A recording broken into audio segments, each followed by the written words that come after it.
Bonjour, dans cette vidéo astrologique, on va parler de la pleine lune qui va avoir lieu le 20 octobre cette année et c'est un événement astrologique toujours porteur de tensions, de conflits, d'inquiétudes. Les nouvelles lunes, selon moi, selon mon vécu, provoquent souvent l'insomnie et l'irritabilité, le manque de concentration. Et les pleines lunes, une sorte de lassitude et de fatigue inexplicable souvent. Donc, il se peut que nous soyons tous un peu moins tolérants face aux autres, parce qu'on a la pleine lune dans l'axe bélier-balance, donc on peut avoir la sensation d'avoir été bafoué, humilié, mal interprété, mal valorisé, d'être rejeté par quelqu'un, donc que le chagrin, que la souffrance prennent le dessus dans un rapport qui devient forcément un peu déséquilibré ou malsain. Et donc, pendant les périodes de pleine lune, on cherche les solutions pour résoudre un dilemme, un souci ou un conflit. On ne veut plus, disons, rester dans le statu quo qui implique la souffrance ou la sensation que c'est devenu intenable. Ouais. Et les autres aspects vont dans le sens d'une solution plus ou moins efficace parce qu'on a Mercure sextile Vénus et on a Mars trigone Jupiter en aspect exact. Mais on a quelques aspects difficiles également. Donc la pleine lune se déroule dans l'axe Soleil en balance, Lune en bélier autour du 27 degrés de ces signes cardinaux. Et les signes cardinaux nous montrent les nouveaux débuts et la possibilité de démarrer. Et ce démarrage est favorisé par la marche directe de Mercure aussi. Donc ça peut être quelques démarches qui nous libèrent de quelque chose, je dirais. Comme si on devinait une porte de sortie par rapport à quelque chose qui était bloqué pendant la rétrogradation de Mercure. Donc les solutions émergent de façon assez rapide, je dirais, avec la lune en bélier, c'est rapide. Donc, Mercure direct sur 10 degrés de la balance, Vénus 13 degrés du Sagittaire, Mars 22 degrés balance, Jupiter 22 degrés Verseau, Jupiter est direct aussi, Saturne 6 degrés Verseau, Uranus 13 Taureau rétrograde, Neptune 20 Poisson rétrograde et Pluton 24 Capricorne, il est direct. Lune noire sur 10 degrés des Gémeaux. Et donc, avec Soleil conjonction Mars et Lune opposition Mars, ça peut dire que notre ego est, disons, valorisé, Soleil, mais au détriment de quelques décisions intimes.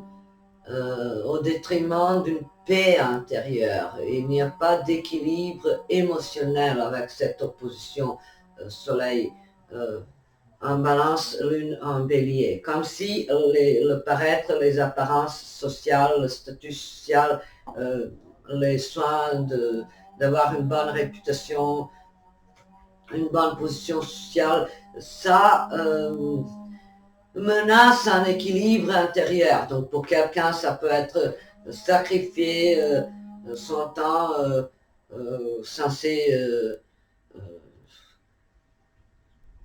disons, pour la famille, censé être pour la famille, censé être prévu pour la famille au profit d'une ambition ou d'une ascension sociale. Pour quelqu'un, ça peut être la rupture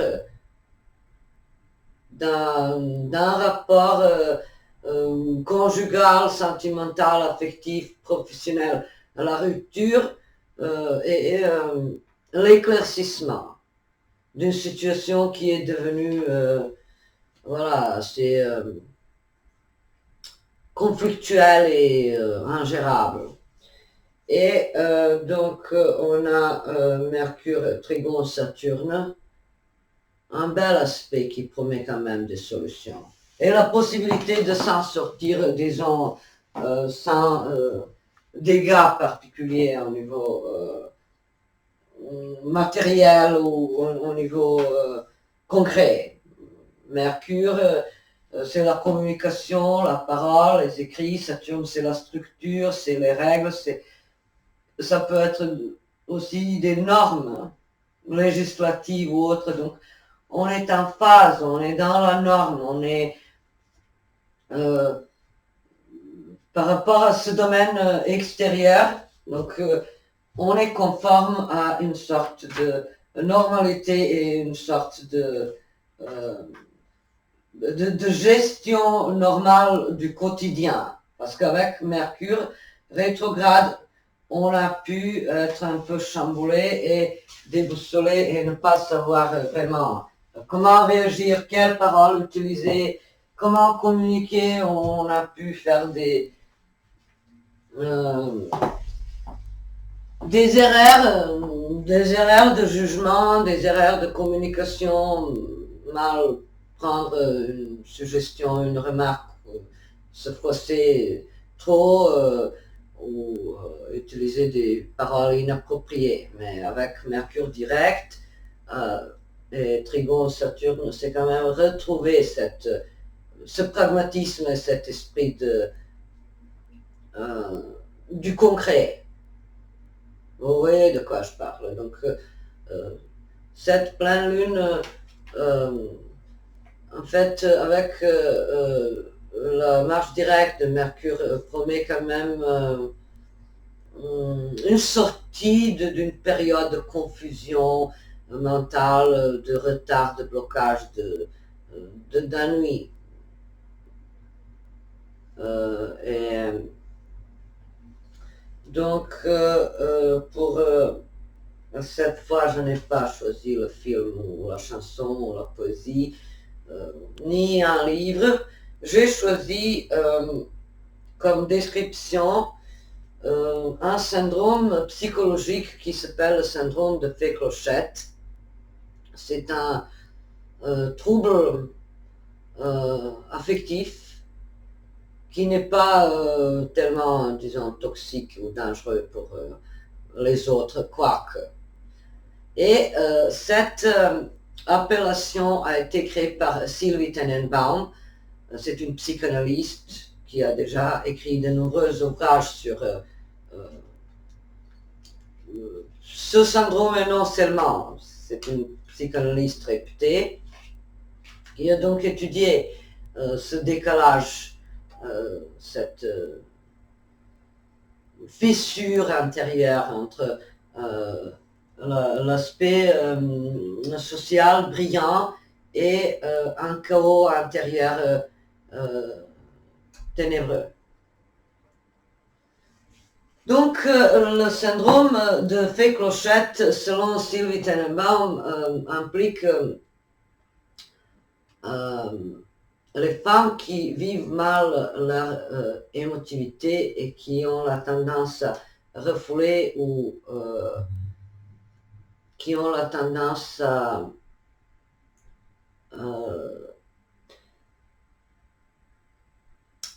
valoriser, surévaluer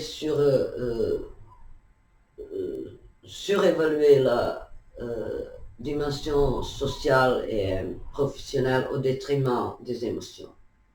Ce sont les femmes qui, à l'image de Fée Clochette, dans le conte de fées, ont des soucis dans leur rapport à cet autre. Donc le partenaire qui est pris pour cible, qui est pris pour objet, qui est souvent donc maltraité de la part d'une fée clochette. Ça peut être donc les femmes qui sont méchantes, abusives, manipulatrices, menteuses, et tout ça provient d'une blessure narcissique, d'une partie de leur psyché qui ne s'est pas construite correctement pendant leur enfance. Il s'agit donc des femmes qui ont eu une mère manipulatrice et souvent forte, et un père absent ou misogyne ou autrement pas à la hauteur de son rôle paternel. Donc avec cette pleine lune bélier, balance, on a l'impression que vraiment on ne guérit jamais de son enfance. Vous voyez, l'enfance, ça m'évoque le signe du bélier, le premier signe forcément. Et il y a une symbolique de naissance, de première impression qu'on fait sur le monde, et d'une réaction immature et impulsive. Et, donc vous voyez que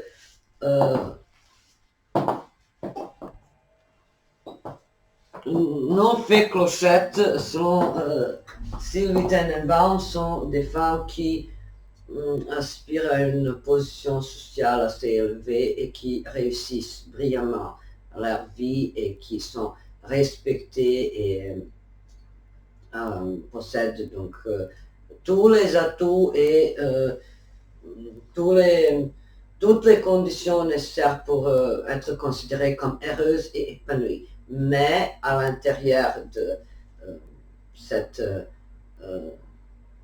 ces apparences, derrière donc les feux de projecteur, il y a une grande souffrance, il y a un grand mal-être, il y a une grande blessure émotionnelle qu'elle n'arrive pas à cicatriser, à guérir, à conscientiser le plus souvent.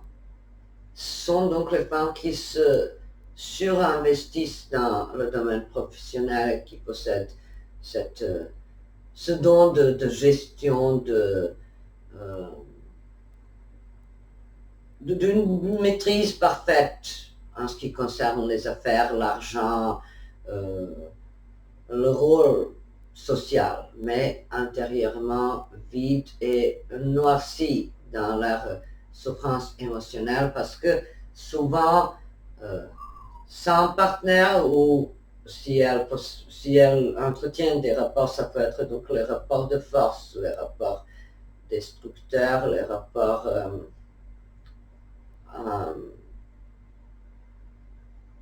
qui ne les comblent pas. Oui. Donc on a comme une précondition de ce syndrome une affirmation sociale, personnelle, professionnelle impeccable, et on a la sphère privée complètement décalée, complètement vide. C'est le désert où c'est la guerre que les clochettes entreprennent contre les hommes le plus souvent.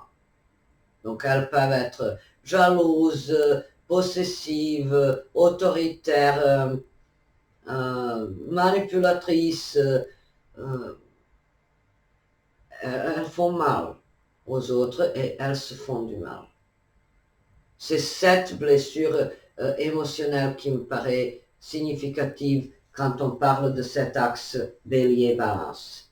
Donc soleil, c'est ce qu'on voit, la partie visible, c'est notre personnalité extérieure, et la lune ici Bélier, la lune ne se sent pas très bien dans ce signe, donc la lune qui est un peu occultée par le principe masculin exagéré, par ce principe d'action, de gestion, de, de volonté de s'imposer, de gérer le tout. Donc, on peut avoir des clochettes maniaques. Ça peut être des hommes aussi, qui vivent mal leur partie féminine et qui peuvent être méprisants envers les femmes. Ou envers donc cet autre qui devient leur partenaire concubin ou je ne sais pas quoi. Donc, fée clochette, c'est des personnes qui sont en colère. La colère provient de cette enfance malheureuse où les fées clochettes ont été au second plan, où il y avait un frère qui était le chouchou, le Benjamin, parce qu'il était un homme, voilà, un mâle. Donc, la fée clochette voit que la seule voie vers l'acceptation arrive par le biais de la réussite. Et elle est très motivée à réussir sa vie. Donc là, on n'a pas de problème, ce sont les gens qui s'investissent de façon laborieuse et d'une façon très appliquée dans leur travail, dans les affaires et dans leur vie sociale. Et dans cette dimension, ils deviennent irréprochables et exemplaires comme modèles. Vous voyez, donc souvent ils pourraient dégager l'apparence altruiste, gentille, compréhensive, etc. Mais à l'intérieur, c'est pas... Je dirais que c'est voilà, des personnes qui, dans la société, possèdent cette belle image de quelqu'un de normal, alors qu'au sein de leur famille, c'est des tyrans domestiques.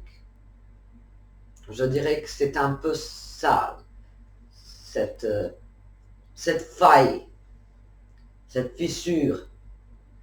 Donc, les tyrans domestiques ou les clochettes ont souvent voilà, l'envie de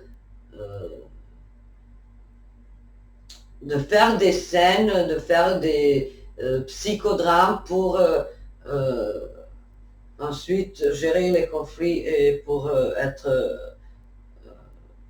au centre de l'attention. Vous voyez, donc une enfance avec une mère toxique le plus souvent, qui n'a pas aidé cette clochette, cette fée clochette à se construire en tant que femme. Donc la fée clochette a une très mauvaise image d'elle-même, surtout. Elle pense que la seule possibilité de se faire valoriser, de se faire respecter, c'est de réussir dans ses affaires. Donc le principe masculin, le principe animus est surévalué au détriment de l'anima, de la partie féminine, de la partie yin. C'est comment je vois cette éclipse lunaire. Donc, elles sont en colère et elles sont séductrices. Les fées clochettes pourraient enchaîner des relations sans s'engager vraiment, sans croire en une bonne évolution de ces relations. Donc, c'est un côté superficiel, papillonné, pour attirer l'attention, pour se faire aimer, pour devenir importante aux yeux de quelqu'un d'autre, en essayant ainsi de réparer cette mauvaise image qu'elles ont d'elles-mêmes. Donc elles ont besoin de séduire pour prouver à elles-mêmes qu'elles valent quelque chose, qu'elles sont dignes de quelque chose. Et ça peut déraper, vous voyez, parce que donc ces séductions massives, ça peut mener vers une vie de promiscuité, de débauche, de déséquilibre émotionnel. Et donc pourquoi séductrice? Vous voyez, lune en bélier, c'est donner trop d'importance à cet aspect rapide de la séduction, sans faire des efforts à connaître l'autre, sans se rapprocher, sans créer ce cocon, seulement enchaîner les séductions en tant que victoire, que triomphe, sur le monde, sur sa propre adversité, sur son propre malheur réel ou imaginaire. Ensuite, les clochettes font du mal. Les clochettes pourraient provoquer, les hommes pourraient les dévaloriser, voilà. C'est toute une panoplie de comportements peu respectueux, donc voilà. Mensonge, agressivité passive,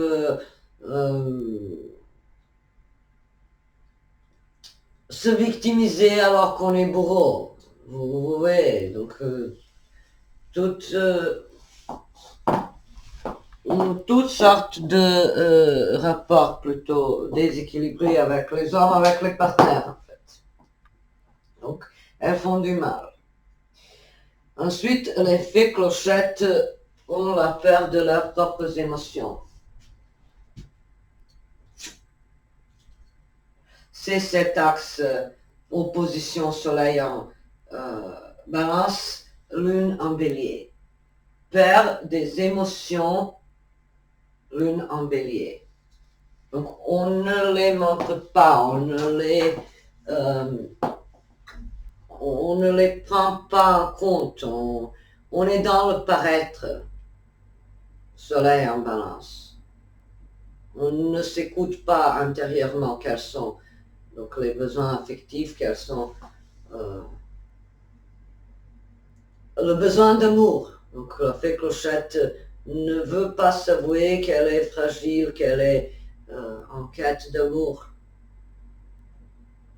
Non, elle a peur d'être blessée dans ses rapports proches et c'est pour ça qu'elle enchaîne les séductions, les flirts, les aventures sans lendemain, des choses comme ça, mais sans s'engager. Donc la peur de nos propres émotions peut mener vers la peur de l'engagement.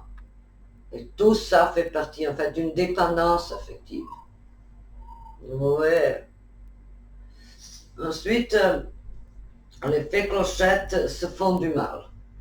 Donc les fées clochettes ne vivent pas bien cette domination qu'elles effectuent sur les hommes. Elles sont donc mal à l'aise intérieurement. Ce qui nous dit qu'en fait, voilà, on n'a pas ici une pathologie, disons. C'est un trouble léger, comme on a des troubles cognitifs, je ne sais pas, troubles d'attention, hyperactivité ou des choses comme ça. Donc c'est léger, c'est réparable. Ce n'est pas quelque chose de grave. Donc faire du mal et se faire du mal, c'est cet aspect lune carré Pluton. Vous voyez, lune carré Pluton, un aspect qui peut souvent décrire les veuves, les femmes délaissées, les femmes qui ont été vraiment victimes d'une souffrance émotionnelle ou d'un abandon, d'une trahison, d'une manipulation, ou même qui ont été abusées. Mais en fait, pourquoi tout ça est arrivé? Quel type de projection on a eu dans ces rapports? Pourquoi on est rentré dans un rapport déséquilibré avec une personne? Et pourquoi on lui a laissé la possibilité de nous blesser? Parce qu'on a projeté donc ce syndrome fait clochette qui n'était pas éclairé.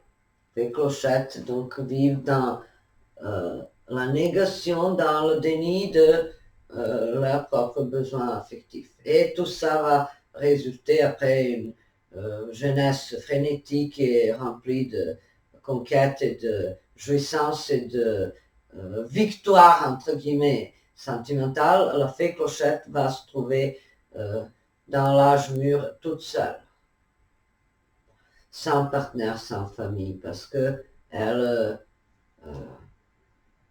cherchait à être adulée, elle cherchait à être adorée, à être vénérée. Elle n'a pas trouvé des personnes adéquates pour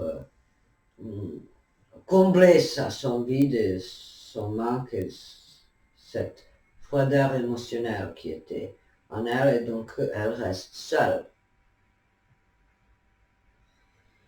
Et fées clochettes peuvent se libérer.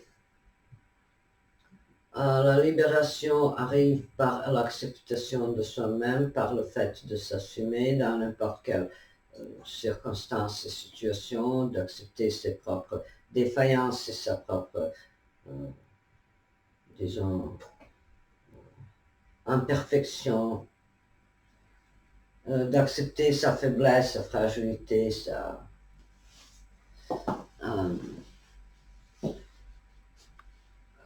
vulnérabilité émotionnelle. Donc les fées clochettes peuvent guérir. Il est important donc que la fée clochette fasse l'introspection et qu'elle comprenne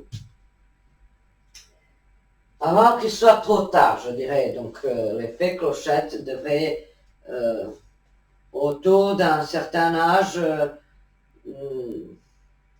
se poser les questions si éventuellement elles attendent trop de cet autre. Avec cette lune en bélier, c'est ça, attendre trop de l'autre, alors que l'autre n'est pas en mesure forcément de nous prouver notre valeur. Cette valeur, cette estime qu'on a de soi-même, ça doit venir de nous-mêmes, et pas des autres. Si ça vient des autres, c'est le paraître. Donc, on a un conflit psychologique à résoudre avec cette lunaison, et je dirais que grâce à ces aspects harmonieux, Mercure sextile Vénus, et un Sagittaire, vous voyez, un Sagittaire, donc une personne qui dégage au niveau extérieur l'optimisme, le côté épicurien, une brillante réussite sociale, professionnelle. Ça peut être donc les grandes voyageuses, cosmopolites, les personnes ouvertes d'esprit, les personnes bien calées au niveau culturel, spirituel, intellectuel, vous voyez. Donc elles sont très très intelligentes, elles ont développé cette intelligence au détriment de l'écoute de leurs émotions. Donc les émotions sont dans un état rudimentaire avec cette lune en bélier, pas assez conscientisée, pas assez connue.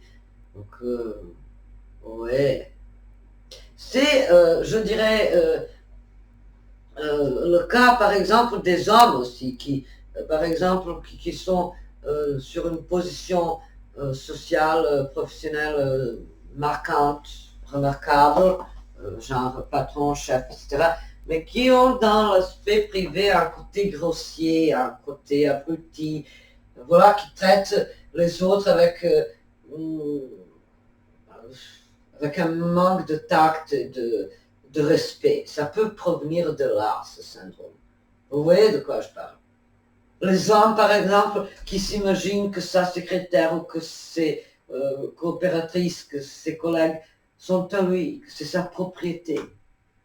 Vous voyez, donc l'immaturité émotionnelle.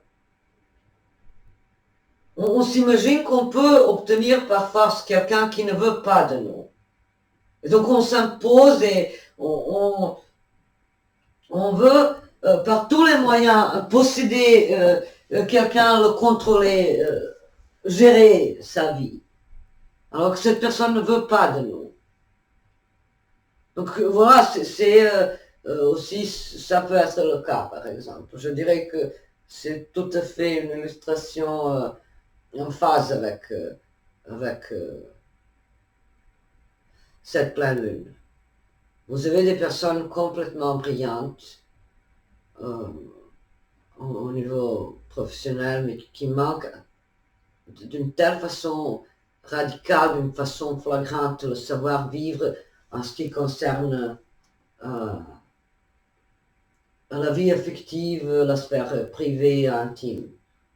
Vous voyez, un homme, par exemple, qui respecte les responsabilités professionnelles, qui n'a jamais manqué un rendez-vous professionnel ou quelque chose du genre, qui ne répond pas aux messages, aux appels, par exemple, de sa femme ou de sa maîtresse, vous voyez, donc qui ignore, qui se comporte comme un sauvage dans la sphère privée.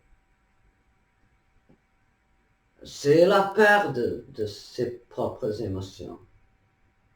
Vous voyez, qui nous mène à systématiquement rejeter et appliquer une sorte de force dans les rapports intimes et dans la sphère privée. C'est donc la peur de nos propres émotions et on préfère faire du mal et se faire du mal que souffrir en dévoilant le vide intérieur qui s'est installé suite à cette blessure narcissique qu'on n'a pas pu résoudre, réparer et combler. Et quels sont les autres aspects? Donc, Lune opposition Mars, c'est justement ça. Les décisions irréfléchies, sous les coups de tête, coups de cœur, les coups têtus, et donc sans réfléchir, sans se... oui, donc c'est impensable que quelqu'un qui a réussi dans sa carrière, que quelqu'un comme ça ne sache pas se comporter normalement dans la société. Quand on est derrière, dans les coulisses, quand on n'est plus exposé à l'opinion publique. C'est ça, cette duplicité, entre guillemets, entre une image parfaite qui se voit et une image dans la sphère privée qui est tout sauf parfaite et brillante. Donc, je parle des hommes et des femmes qui vivent dans la solitude, par peur de montrer leurs émotions, parce que selon leur conception de vie, montrer ses émotions, ça veut dire montrer sa fragilité, ça veut dire donner un signal aux autres de nous attaquer, de nous agresser, de nous détruire. Donc il faut sans cesse se montrer seulement à la hauteur, ne rien laisser apercevoir de ses émotions, mais démontrer une facette forte, un caractère déterminé, alors qu'à l'intérieur, c'est pas du tout... ce n'est pas comme ça que les choses se manifestent. Donc, pendant cette pleine lune, je pense que notre préoccupation principale va être justement cette possibilité de rééquilibrer, de s'accepter, de s'assumer, d'accepter son imperfection. C'est ça, d'oser montrer sa vulnérabilité, d'oser montrer qu'on n'est pas parfait, qu'on a besoin parfois de pleurer, de crier, de se défouler, de se montrer fragile. On ne peut pas tout faire tout seul. Vous voyez, donc, ces personnes sont très autonomes, souvent. Ça explique leur motivation à devenir chef, gérant, patron. Pour obtenir cette autonomie, pour ne pas rentrer trop en contact avec les autres qui sont donc susceptibles de les blesser ou de les froisser et de leur indiquer cette faille intérieure. Je pense que j'ai dit le principal. Grâce à la marche directe de Mercure, on peut finalement avoir, disons, une bonne perception de la réalité et les jugements réalistes et voilà, décrypter des conflits comme ça qui nous rongent à l'intérieur. Alors qu'en apparence, on ne montre que la facette brillante et épanouie au niveau social, au niveau professionnel. Donc, je dirais que c'est le bon moment de nous